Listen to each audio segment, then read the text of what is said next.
ដើម្បីកាត់ចេញជាផ្កាបែបនេះបានខ្ញុំត្រូវកាត់ក្រណាត់ជារង្វង់បែបនេះយកប្រវែង8សង់ទីម៉ែត្រនិងមួយទៀត6សង់ទីម៉ែត្រកន្លះ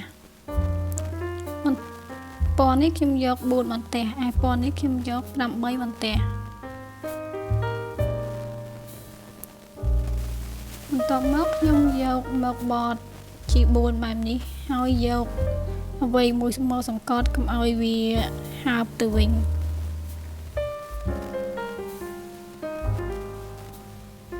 ខ្ញុំបត់ឲ្យបាន3សន្លឹកហើយយកមកសង្កត់គ្រប់សន្លឹកដើម្បីយក3សន្លឹកនេះយកទៅគុំដានចូលគ្នាហើយទាញបញ្ជ្រួញคล้ายជាមួយស្រទាប់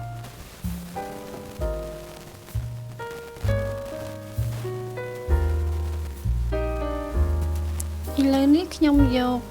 វាចាប់ដាំយកវាមកគុំចូលគ្នា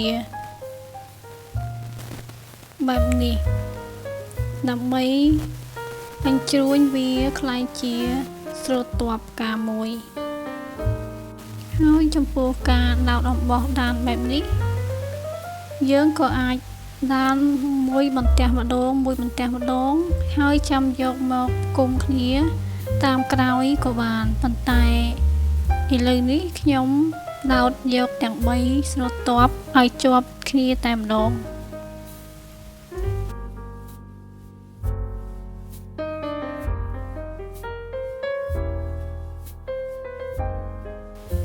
ឥឡូវនេះត្រូវរុំអំបោះឲ្យចាក់វាជាប់កុំឲ្យវារបូត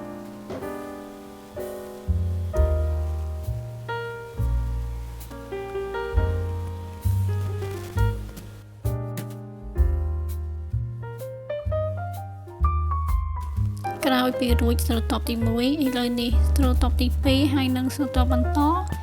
គឺខ្ញុំធ្វើដូចគ្នា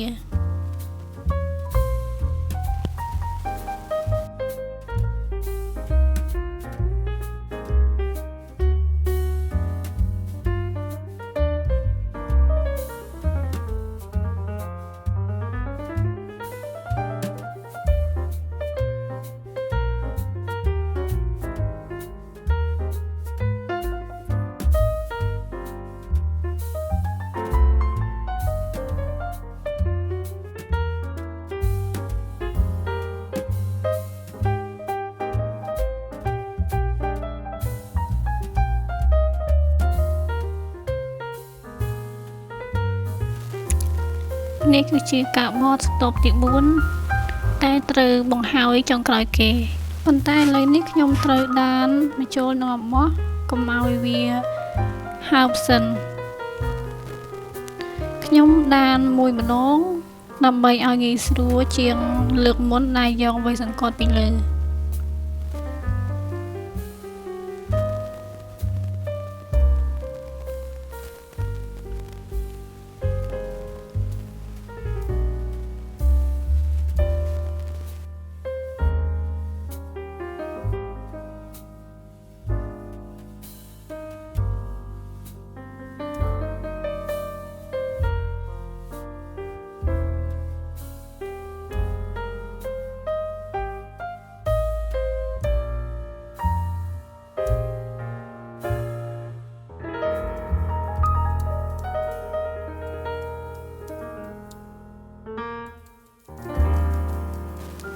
រួចបន្ទាប់ពីនោះទើបខ្ញុំយកស្រទាប់ទាំង3គុំចូលគ្នា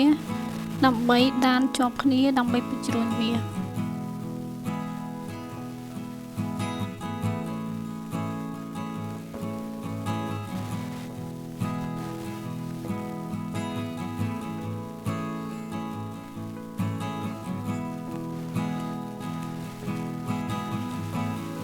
ឡូវនេះខ្ញុំហើយទាំង4ស្រទាប់ហើយចាប់ផ្ដើមយកវាមក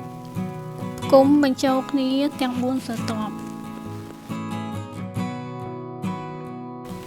ហើយនៅពេលដែលគុំគ្នាគ្រាន់តែចាក់អំបោះទៅតឹងផ្កាបែបនេះមួយជុំរួចចាក់ឲ្យជាប់គ្នាជាការស្រេច